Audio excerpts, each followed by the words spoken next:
Yes, Double Indemnity is on the air tonight at 7 in just a few seconds. Burt Lancaster, Joan Bennett are the stars. Herewith, the story of an explosive triangle. A man, a woman, and murder.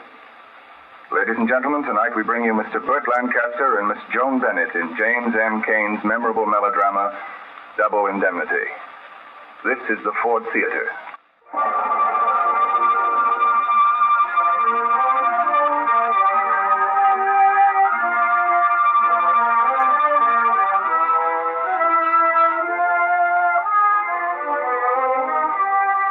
Invite you to the Ford Theater, a full hour of the finest dramatic entertainment with celebrated stars of Hollywood and Broadway. And now to introduce tonight's program, here is the director of the Ford Theater, Fletcher Markle.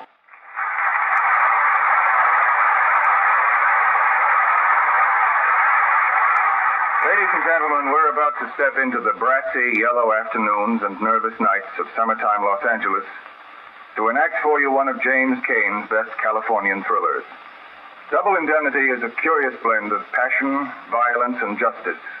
The kind of story that rings the bell even more often than Mr. Cain's renowned Postman.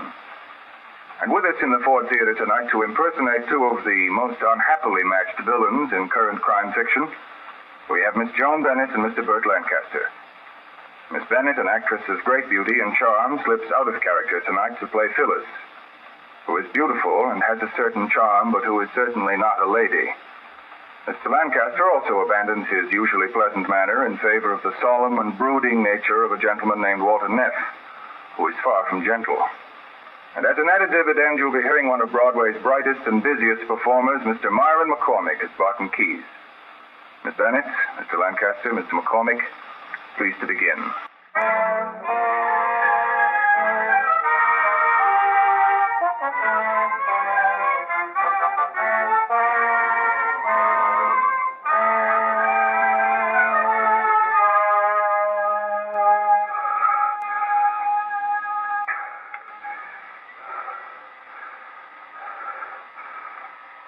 Office memorandum.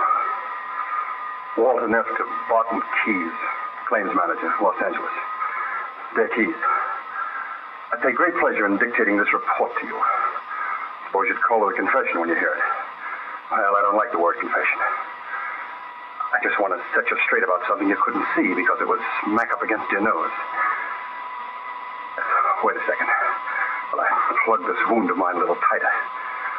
Yes, I'm wounded. Shot. Yeah, that's better. Keyes, you think you're such a hot potato as a claims manager? Such a phony wolf on phony claims? Well, maybe you are. But let's take a look at that Dietrichson claim.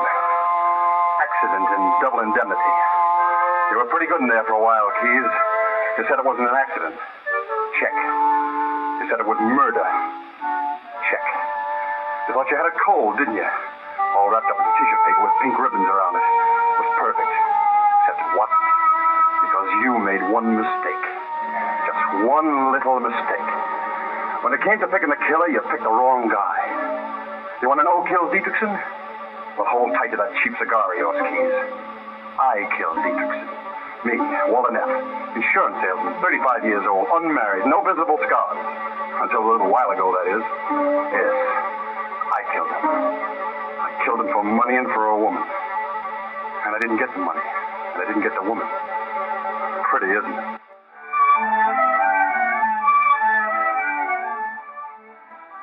It all began last May. Around the end of May it was. I'd been out to Glendale. On the way back, I remembered this renewal possibility near Los Feliz Boulevard. So I drove over there. The house was one of those California Spanish houses everybody was nuts about 10 or 15 years ago.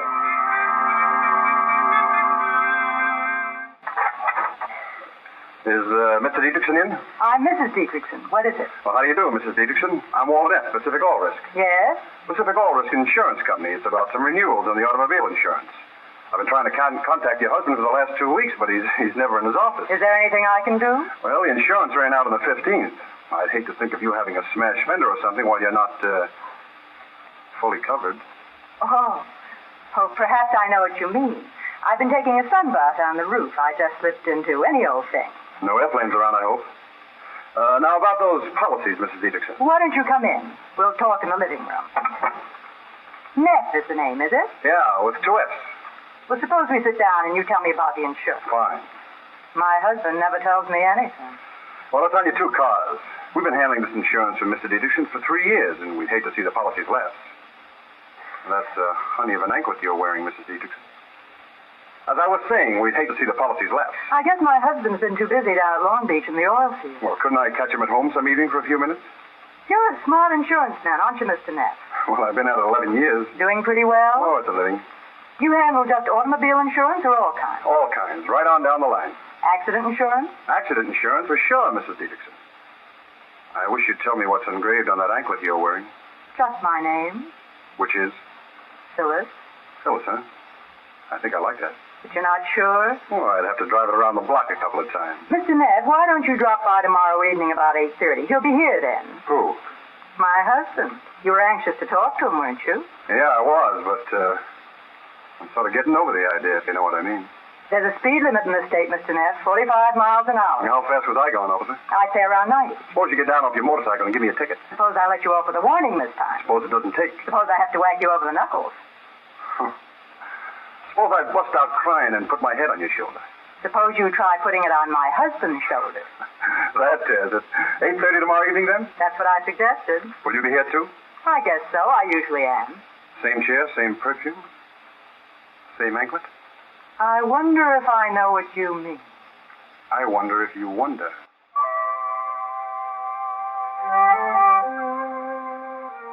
It was a hot afternoon, and I can still remember the smell of honeysuckle all along the street.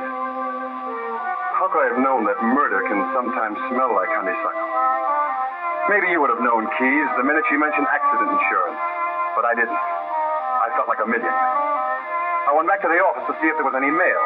It was the day you had that truck driver from Inglewood on the carpet. Remember, Keys? You sent for me. Oh, Walter. This is Sam Galapis from Inglewood. Oh, sure, I know, Mr. Galapis. I wrote a policy on his truck. How are you, Mr. Galapis? I ain't so good. My truck burned down. Yeah, he just planted his big foot on the starter and the whole thing blazed up in his face. Yes, sir. And didn't even singe his eyebrows. No, sir. Yeah? Sit down, Walter.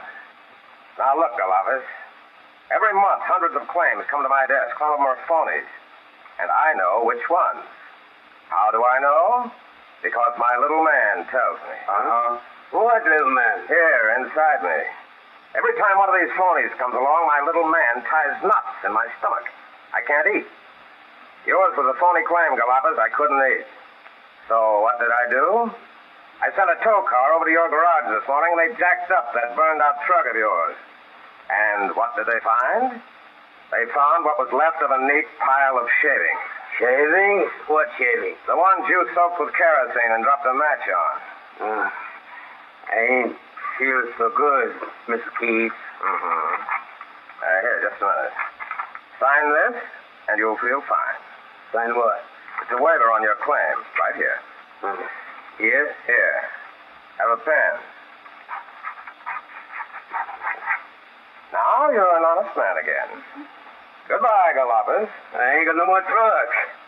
$2,600 is what that truck cost me.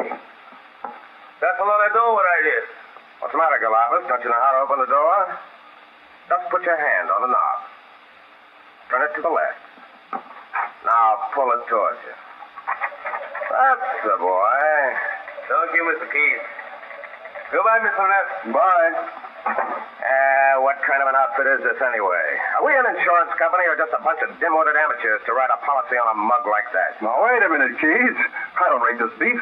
I clipped a memo to that Galapis application to have him thoroughly investigated before we accepted the risk. I know you did, Walter. I'm not beating at you. It's the way the company will write anything just to get it down on the sales sheet. And I'm the guy that has to sit here up to my neck in phony claims so they won't throw more money out the window than they take in at the door. Okay. Turn the record over and let's hear the other side. Walter, I've had 26 years of this, and let me tell you, I'm getting just... And you loved every minute of it, Keys. You love it. Only you worry about it too darn much. You and that little man. That's enough from you, Walter. Get out of here before I throw my desk at you. I love you too.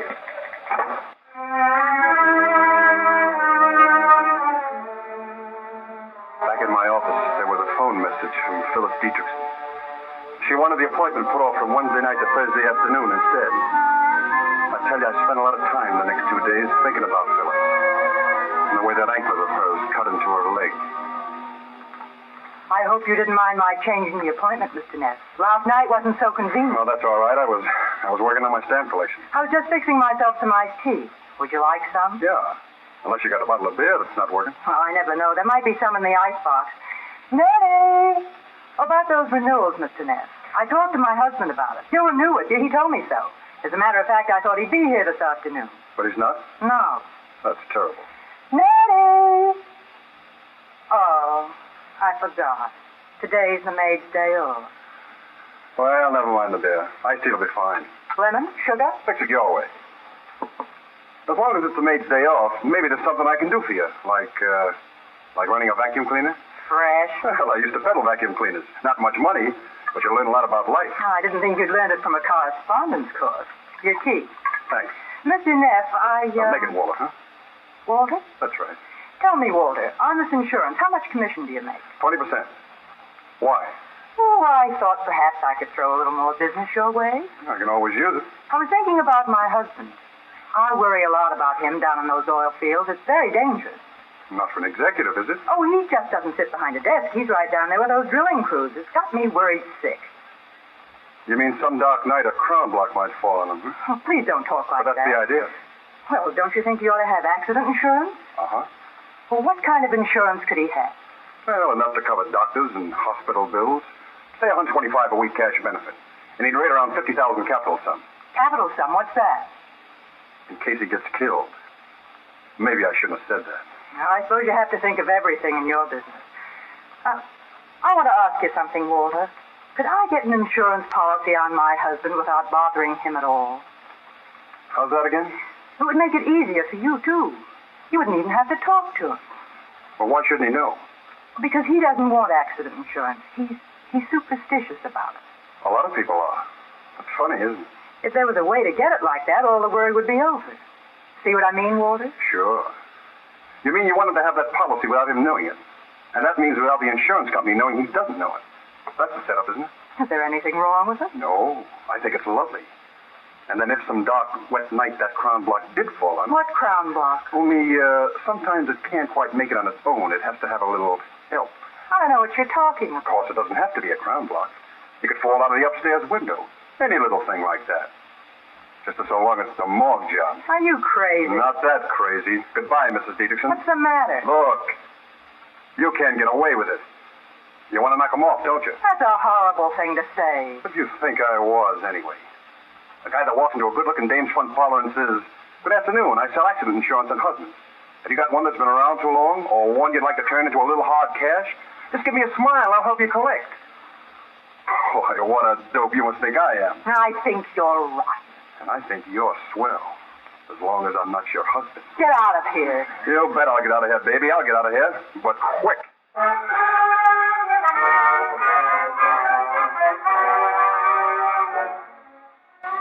I wasted a lot of time that afternoon trying to get her out of my system.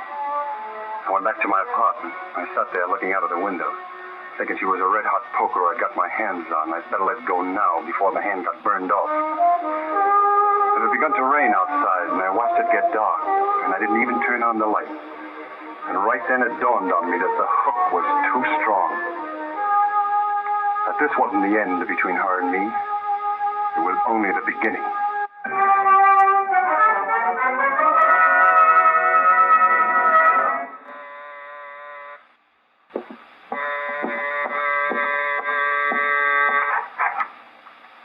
Hello.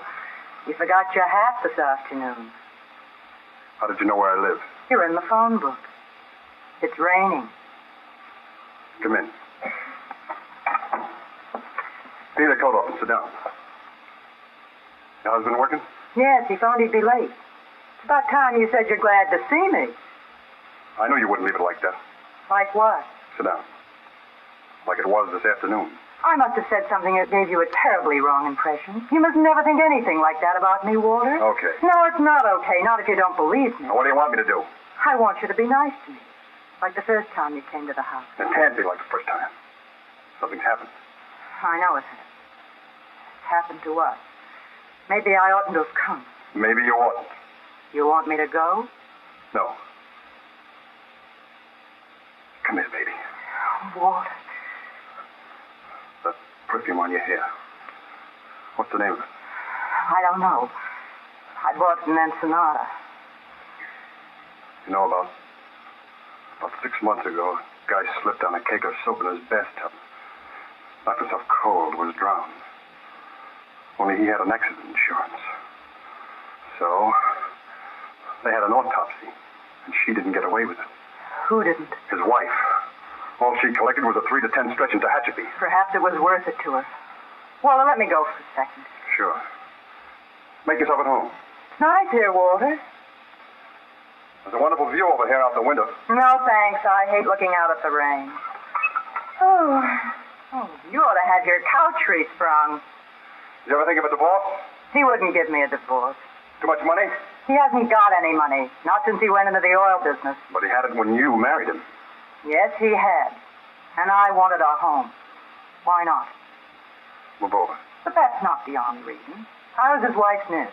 She was sick a long time. When she died, he was terribly broken up. I pitied him so. And now you hate him? Yes.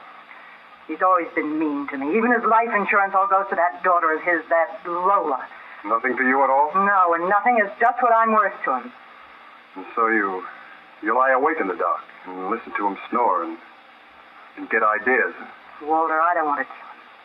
I never did. Not even when he gets drunk and slaps my face. Only sometimes you wish he were dead. Perhaps I do. And you wish it was an accident and that you had that policy for $50,000. Is that it? I'll tell you what it would be like if you had that accident policy and tried to kill him. We got a guy in our office named Keys. In 3 minutes, he'd know it wasn't an accident. In 10 minutes, you'd be sitting under the hot lights, and in a half an hour, you'd be signing your name for a confession. Walter, I didn't do it. I'm not going to do Now, it. there's an insurance company in the picture, baby. They'll hang you just as sure as 10 dimes will buy a dollar. And I don't want you to hang, baby. Stop thinking about it, will you? All right.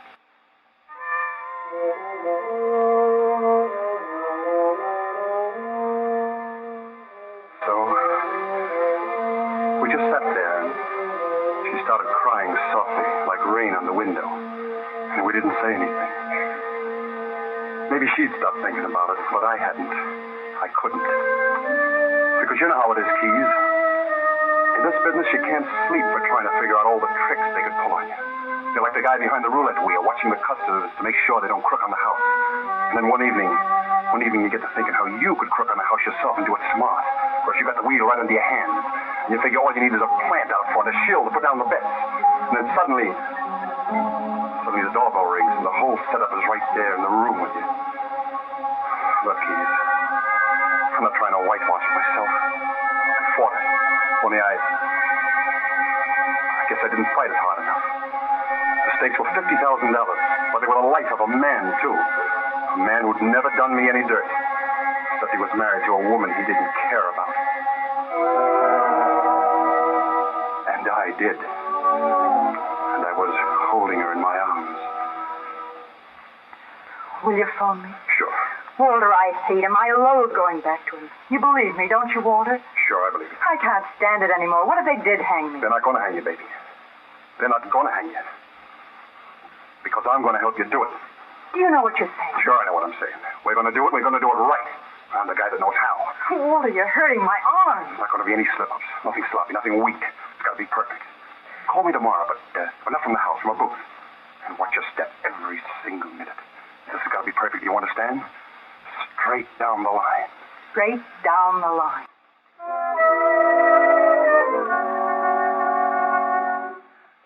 And that was it, Keys. The machinery had started to move, and nothing could stop it.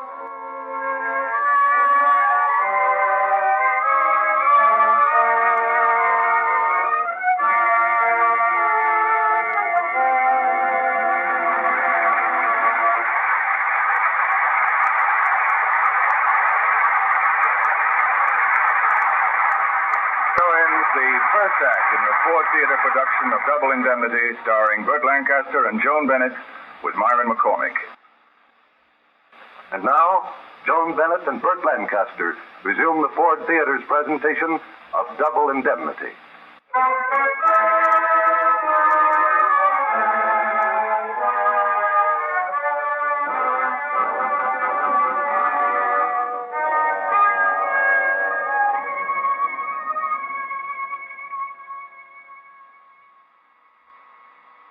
Well, Keys, the first thing we had to do was to fix Dietrichson up with that accident policy. I had to get him to sign an application without his knowing what he was signing. And I wanted another witness besides Phyllis to hear me give him a sales talk.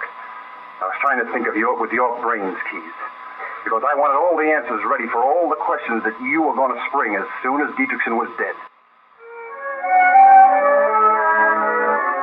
A couple of nights later, I went to the house. Everything looked fine. Except they didn't like the witness that Phyllis had brought in. It was Dietrichson's daughter, Lola. The old man was a real grouch.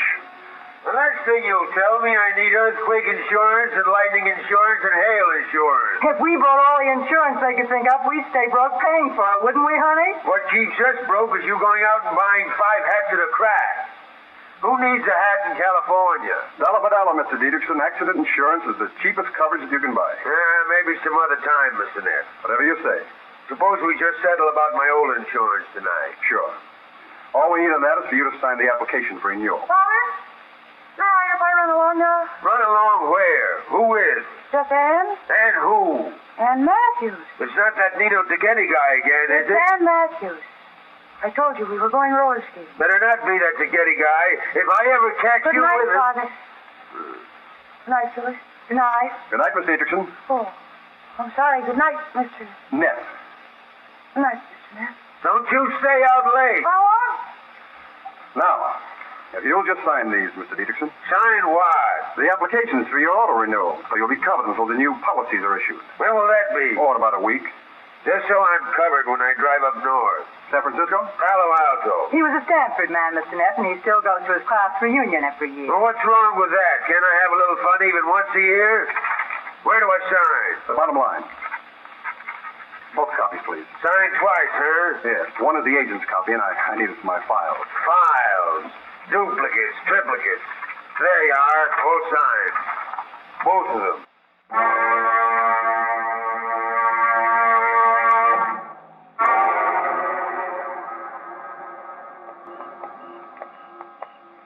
I'll walk Mr. Neff out to his car. It's right where we left it. You'll catch cold. I'll be all right. Walter, was it all right? Fine. He signed it, didn't he? Sure it is. You saw him. Listen, that trip he said he was going to make to Palo Alto. When does he leave? End of the month. He drives, huh? He always drives. Well, not this time. You're going to make him take the train. Why? Because it's all worked out for a train. Listen, baby. There's a clause in every accident policy. A little thing called double indemnity. That means they pay double on certain kinds of accidents. The kind that almost never happen. Like, for instance, if a guy is killed on a train, they pay $100,000 instead of $50,000. I see. We're hitting it for the limit, baby. That's why it's got to be the train. It'll be the train, Walter. Just the way you want it. Straight down the line.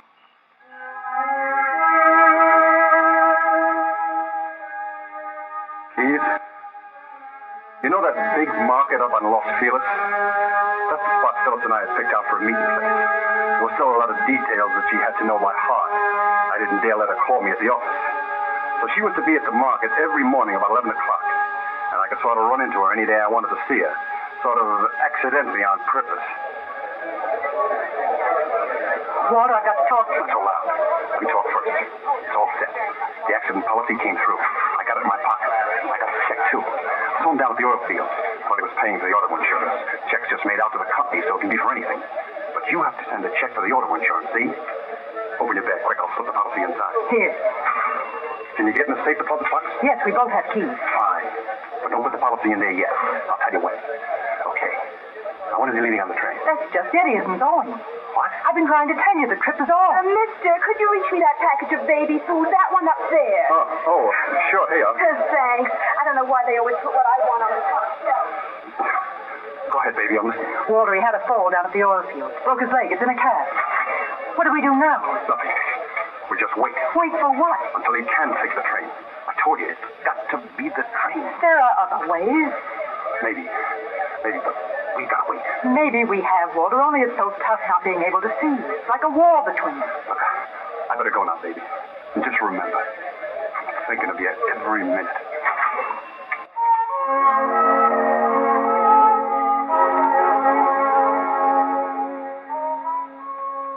After that, a full week went by, and I didn't see Phyllis once.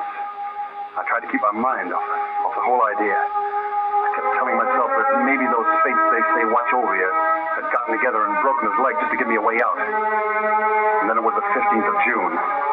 You remember that day, Keys? They came into my office about 3 in the afternoon. Oh, Walter. Oh, hello, Keys. Came from Norton's office. Semi-annual sales records are out. You're a high man, Walter. Twice in a row. Congratulations. Thanks. How'd you like a cheap drink? Excuse me. Sure. Walter, Neff speaking. I had to call you, Walter. Very urgent. Are you with somebody? Yes, I am. Can I call you back, Margie? No, you can't. I've only got a minute. Can't wait. Listen, he's going on the train tonight. Are you listening? Go ahead, Margie. Only make it snappy, will you? He's on crutches. The doctor says he can go if he's careful. The change will do him good. Walter, it's just the way you wanted it. On a train. Only with crutches, it makes it that much better, doesn't it? Yeah. That's 100% better. The 10:15 from Glendale. I'm driving into the train. It's still the same dark street, isn't it? And the signal is still 3 honks of the horn. Yeah. Okay, anything else? No. Wait. What color did you pick? He'll be wearing a navy blue suit. And the cast is on his left leg. Yeah, that suits me fine. This is it, Walter. I'm shaking like a leaf. It'll be straight down the line for both of us. I love you, Walter. Goodbye. Sorry, Keys. Margie, huh? I bet she drinks from the bottle. Well, I gotta get back to my office. Yeah, sure. The plan for the murder was simple. I'd plant myself an alibi which would prove that I hadn't been out of the house all evening. I'd put on a native blue suit just like the one Dietrichson was wearing. I'd go down the back stairs, walk out to the Dietrichson house, sneak into the garage with a key that Phyllis had given me, and hide in the back of the car. On the way to the station, Phyllis was going to drive off somewhere onto a dark street and honk the horn 3 times when the coast was clear.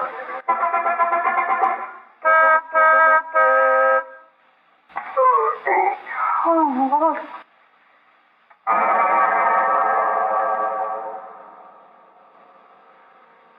It all went off without a hitch. From that point on, it was even simpler. I wrapped a towel and some adhesive tape around my left leg so it would look like a cast. Then I borrowed Dietrichson's crutches. He didn't need them anymore. Phyllis drove me to the station, helped me out of the car. I pulled my hat down over my face as we stood there on the station platform. I start as soon as the train leaves, right? When you get to the refinery, turn off onto the dirt road. From there, it's exactly 8/10 of a mile to the dump beside the tracks. Remember? I remember. And no speeding. You don't want any cops stopping you with a corpse in the back. Walter, we've been through all that so many times. When you leave the highway, turn off all your lights. I'll be back on the observation platform. I'll drop off as close to the spot as I can. Let the train pass and then dim your lights. Excuse me, I want car 9, section 11. Second car down. Better get on here and walk through the train. We'll be leaving in a second now. Thank you. Can you make it up, honey? Yeah. Take good care of yourself with that leg. Yeah. Take it easy driving home. I'm all right now. I'll miss you, honey. Bye.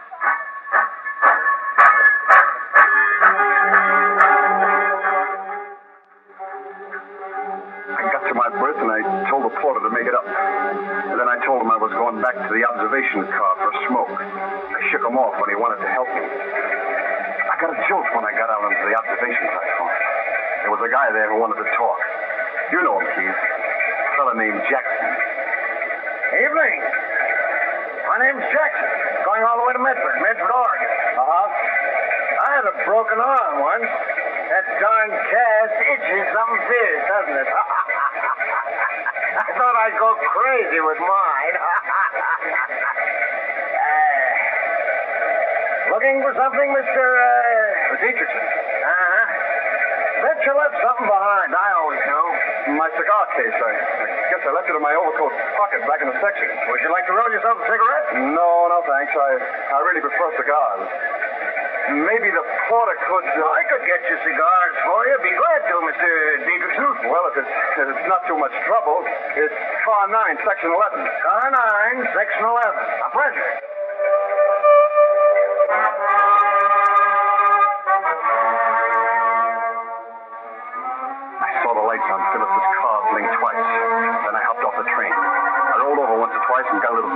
No real damage. From that point on, we had to move fast. I left the crutches on the tracks. Then I ran to the car, and Phyllis and I dragged Dietrichson over onto the tracks and left him sprawl there, like a sack of empty peanuts.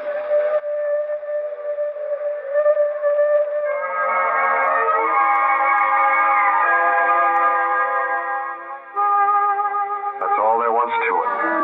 Nothing had slipped. Nothing had been overlooked, and there was nothing to give us away.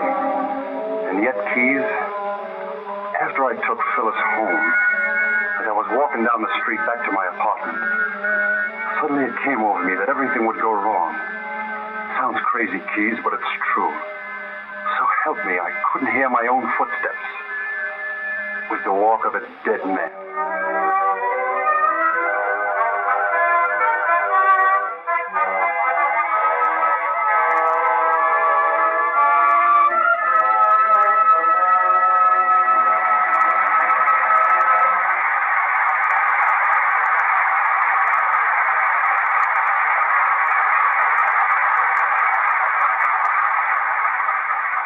Curtain on Murder and the second act of Double Indemnity, starring Burt Lancaster and Joan Bennett with Myron McCormick.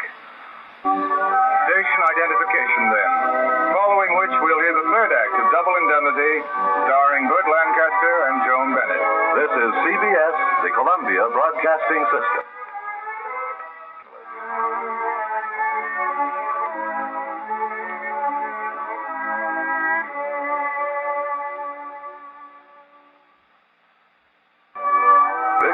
Markle again.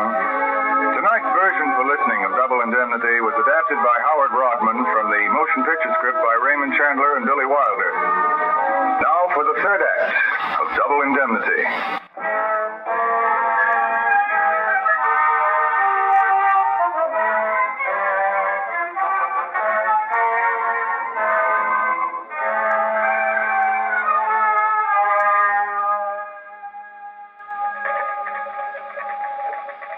Keys, that was the longest night I ever lived through.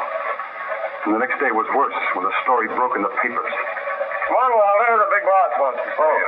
Hello, Keys. What is it, that Dietrichson case? Yeah, must be. Anything wrong? The guy's dead. We got him insured, and it's going to cost us money. That's always wrong. What have you got so far? Autopsy report. No heart failure, no apoplexy, no predisposing medical cause of any kind. He died of a broken neck. When is the inquest? I had it this morning. We go in here. Wife and daughter made the identification. Trained people and some passengers told our Dietrichson went through to the observation car. It's all over in 45 minutes. Verdict, accidental death. Good morning, Miss Andrews. Hello. I'll tell the boss you're here. He's expecting you.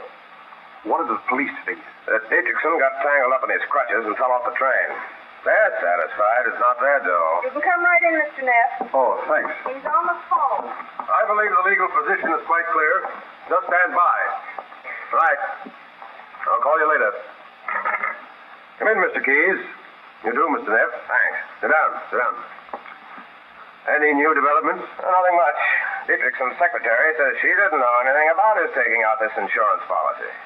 I couldn't sell him at first. Mrs. Dietrichson opposed it. He told me to think it over, and later I went down to the oil fields and closed him.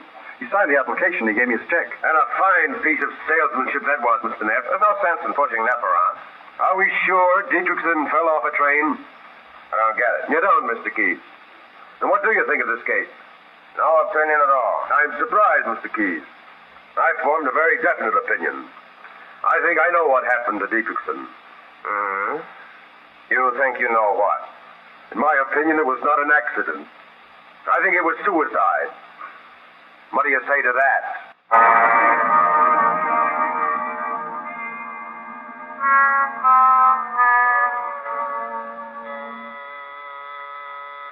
Who is it? Hey, Walter, Keys. Oh, hello, Keys. What's in your mind? Forgive me for dropping around to your apartment, Walter, but there's something wrong. Yeah? I ate dinner 2 hours ago. Stuck halfway. I got myself an idea and couldn't swallow. There's something wrong with that Dietrichson kid. Well, what's in your mind? That broken leg. Dietrichson broke his leg. What are you talking about? Talking about Dietrichson. He had accident insurance, didn't he? Then he broke his leg, didn't he? For what? He didn't put in a claim. Why didn't he put in a claim? Why? What the dickens are you driving at? Maybe he just didn't know he was insured. Oh, no, that couldn't be. You delivered the policy to him personally, didn't you, Walter? Sure I did. Got any bicarbonate of soda? No. No, I haven't. Maybe Norton was right. Maybe it was suicide. No, not suicide. But not accident either. Well, what else? Look, a man takes out an accident policy that's worth $100,000 if he's killed on a train. Then, 2 weeks later, he is killed on a train. And not in a train accident, mind you, but falling off an observation car. Something has been worked on us. Well, such as what? Murder? Who do you suspect? I always tend to suspect the beneficiary. The wife? Yeah. That wide-eyed dame that didn't know anything about anything. You're crazy, Keys. She wasn't even on the train. I know she wasn't, Walter. I don't claim to know how it worked, or who worked it. But I know that it was worked. Well, I've got to get to a drugstore. That dinner feels like a hunk of concrete inside of me. Good night, Walter. Oh, Keys, what are you going to do? I'd like to move in on Mrs. Dietrichson right now, tonight. If it wasn't for the boss and his striped pants ideas about company policy. Only you haven't got a single thing to go on, Keys. No, not much. 26 years experience, all the percentage there is, and this lump of concrete in my stomach. See you in the morning. Good night. Walter? Huh? Oh, Phyllis. Did you hear? How much do you think he knows? It's not what he knows, but those stinking hunches of his. But he can't prove anything, can he? Not if we're careful. Not if we don't see too much of each other for a while. For how long a while? Well, until this all dies down. You don't know Keys the way I do. He'll watch you every minute from now on. Are you afraid, baby? Yes, I'm afraid. But not of Keys. I'm afraid of us. It's you and me I'm afraid of, Walter.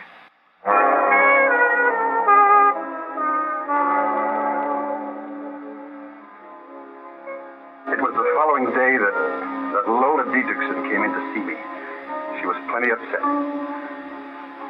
Mr. Neff, I'm not crazy.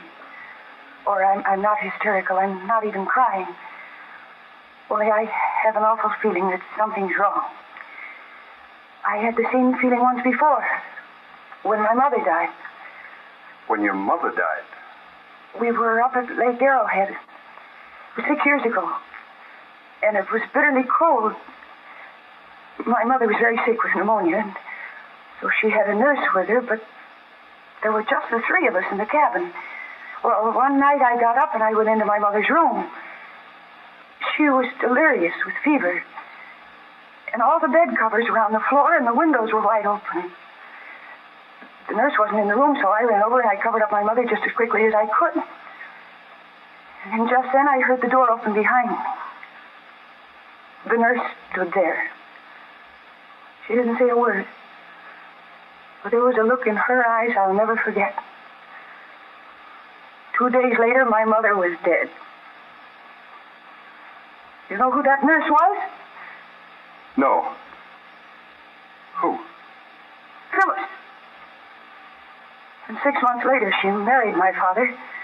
I kind of talked myself out of the idea that she could have done anything like that.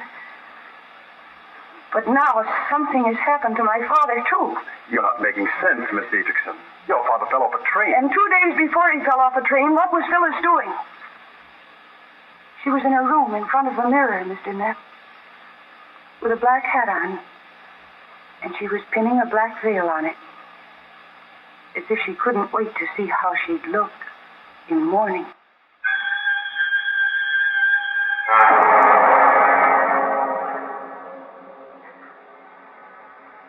Lola Dietrichson was going to tell her story to anybody who would listen to you. There was only one thing I could do about it. I offered to take her out that night. I wanted to cheer her up. So I took her to dinner at a little Mexican joint in Alvera Street where nobody could see her. The next day, Sunday, we went for a ride down to the beach.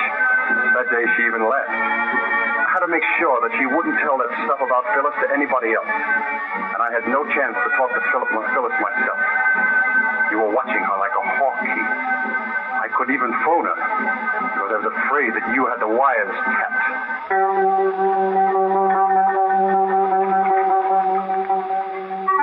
And then you closed in on us a little more, Keith.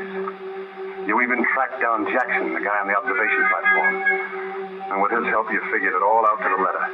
The fact that Dietrichson was never on the train in the first place. The fact that someone had posed as Dietrichson, sent Jackson back for cigars, jumped off the tracks, and planted Dietrichson's body on the tracks.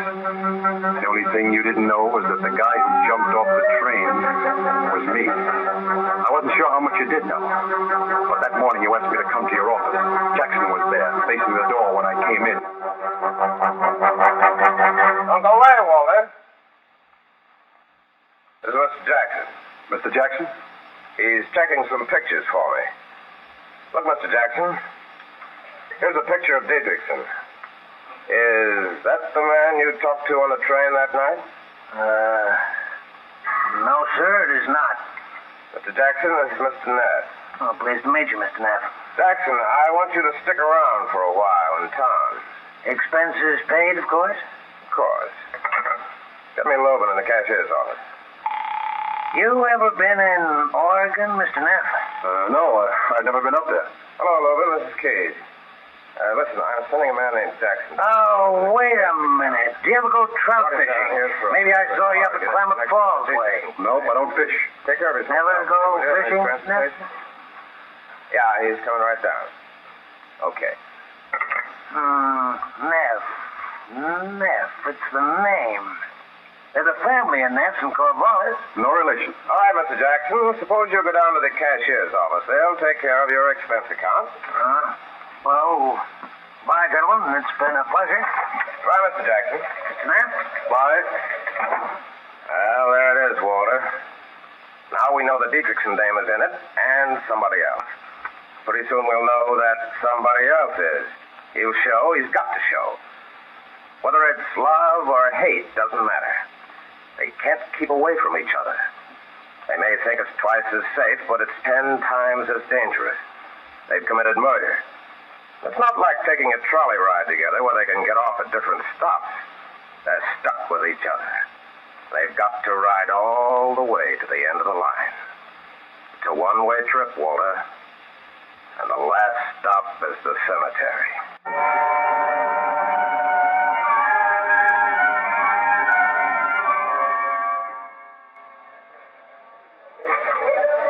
Walter, why'd you phone? Come over here. What's the matter?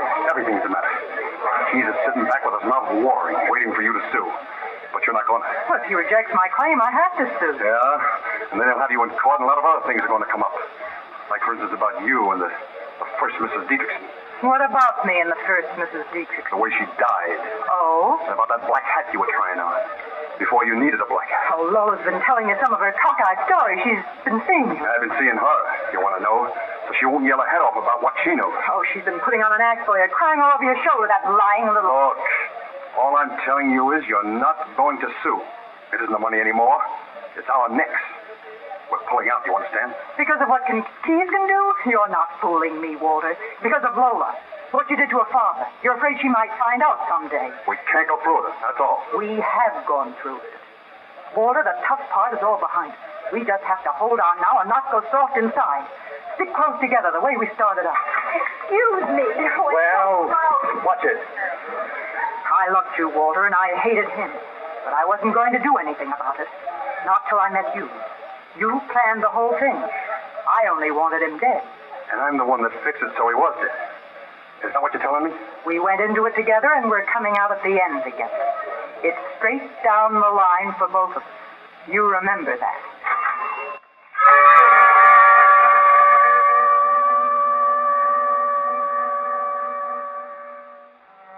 I remembered, Keith.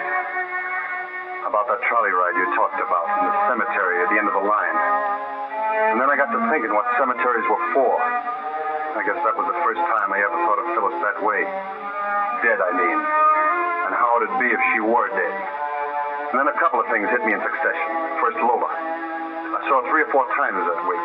Last time she told me about a boyfriend she used to have, a guy she was still in love with. She'd had a fight with him then for some stupid reason, like not maybe having enough to do with herself the night she wasn't with me. She'd been following the ex-boyfriend. You ought to remember his name, Keys. You told me about him the next day. Walter, hang on to your hat. That Dickinson case is just busted wide open. The guy showed. What guy? The guy who helped her do it. Oh, the somebody else? What's more, she just filed suit against us. What?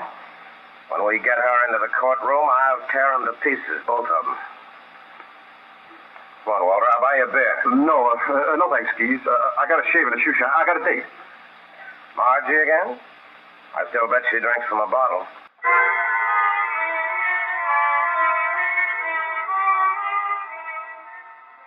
I was scared stiff, Keys. Maybe you were playing cat and mouse with me. And maybe you knew all along that I was of somebody else. I had to find out. And I knew where to look. In your office. Late that night, I took a record out of your files and I played it on the dictaphone. This same dictaphone. Memo to Mr. Norton, confidential. Dietrichson file. With regard to your proposal to put Walter Neff under surveillance, I disagree, absolutely. No connection whatever has been established between Walter Neff and Mrs. Phyllis Dietrichson. Whereas I am now able to report that such a connection has been established between her and another man. This man has been observed to visit Mrs. Dietrichson on several successive nights, and we have succeeded in identifying him as one Nino Zacchetti.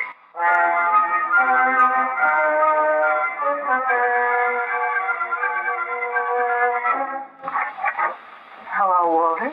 Hello, baby. I was sitting with the lights out, watching for you. Anybody else in the house? Nobody. Why? This is just like the first time I came here, isn't it? We were talking about automobile insurance. Only you were thinking about murder. And I was thinking about that anklet. And what are you thinking about now? I'm all through thinking, baby. I just came to say goodbye. A friend of mine's got a funny theory. Says when two people commit murder, it's sort of like they were riding on a trolley car together. One can't get off without the other. They're stuck with each other, and they have to go on riding together clear to the end of the line. The last stop is the cemetery. Maybe he's got something there. You bet he has. Only, I've got another guy to finish the ride for me. Just who are you talking about? An acquaintance of yours, Mr. Zacchetti. Been you and this Zacchetti guy all along, hasn't it? That's not true. Well, it doesn't make any difference if it's true or not. Point is, Keys believes Zacchetti is the one he's been looking for. Walter, maybe I don't go for the idea. Maybe I'd rather do a little talking. You know, sometimes people are where they can't talk. Under 6 feet of dirt, maybe. And if it was you, they'd charge that up to Zacchetti, too, wouldn't they? Sure they would. And that would make everything just lovely for you, wouldn't it? That's right. And if it's got to be done before that suit of yours comes to trial and Lola gets a chance to sound off, before they trip you up in the stand and you start to go down and drag me with you. Maybe I had Zacchetti here so they wouldn't get a chance to trip me up. So we can get the money and be together. That's cute. Say it again. He came here first to ask where Lola was. I made him come back. He's a crazy sort of guy, quick-tempered. I kept hammering into him that she was with another man, so he'd go into one of his jealous rages, and then I'd tell him where she was. He has a gun. And you know what he would have done to her. Don't you, Walter? Yeah. And for once I believed it. Because it's just rotten enough. We're both rotten, Walter. Only you're just a little more rotten. You got me to take care of your husband for you. Then you got Zacchetti to take care of Lola. Maybe take care of me, too. And then somebody else would have to come along to take care of Zacchetti for you. That's the way you operate, isn't it, baby? Walter.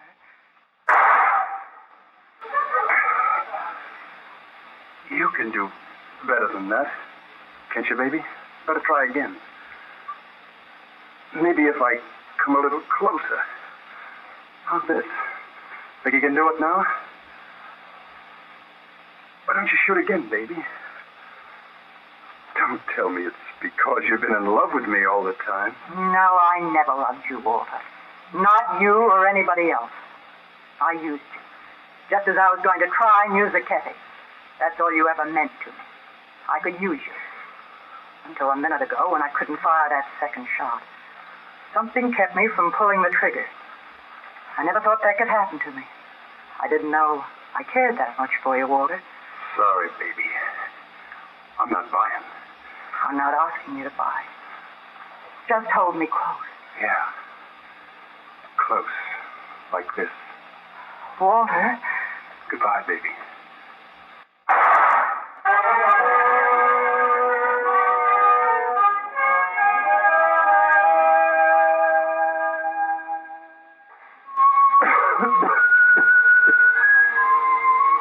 It's almost 4:30 now, Keys. Cold. I wonder if she's still lying alone up there in that house, or whether they found her by now. I wonder a lot of things, but they don't matter anymore. Hello, Walter. Hello, Keys. You're up pretty early, aren't you? I always wondered what time you got down to that office, sir. Or did that little man of yours pull you out of bed? The janitor did. Seems you leaked a little blood on the way up here. I wouldn't be surprised. I wanted to straighten you out on the Dietrichson case. Mm-hmm. So I gathered. How long you been standing here? Long enough. Well, now I suppose we get the big speech. One with all those $2 words in it. Well, let's have it, Keys. Walter, you're all washed up. Well, thanks, Keys. That was short, anyway. I'm going to call a doctor. What for? So they can nurse me back to my feet and put me in a gas chamber? Is that it, Keys? I got a different idea. Look, Keys. Suppose you went back to bed and you didn't find those dictaphone cylinders till tomorrow morning when the office opens. After that, you can work things out any way you like. Would you do that for me, Keys? Give me one good reason. I need 4 hours to get where I'm going. Across the border. You haven't got a chance, Walter. You'll never make the border. You'll never even make the elevator. Yeah? Well, you watch me. So long, Keys.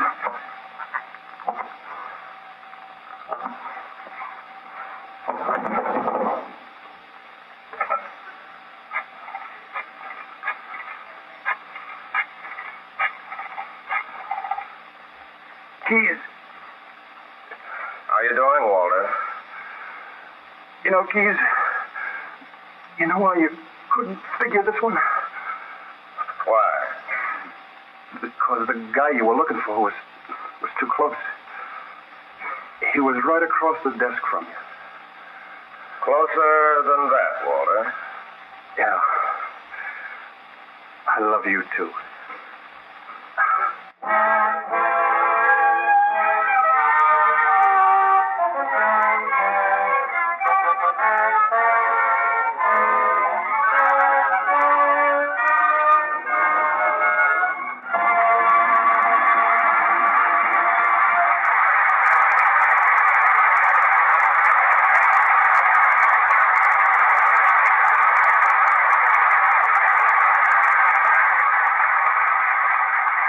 From the Ford Theater on Broadway, you've just heard Burt Lancaster and Joan Bennett with Myron McCormick in Double Indemnity by James M. Cain.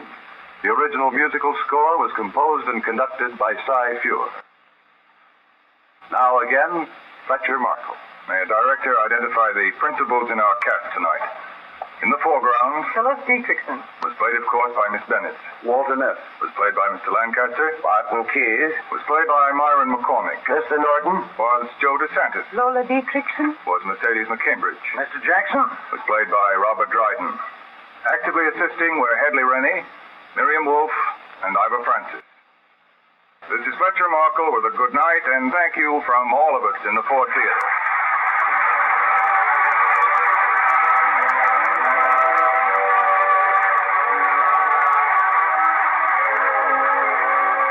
Double Indemnity was presented tonight with the courtesy of Paramount Pictures.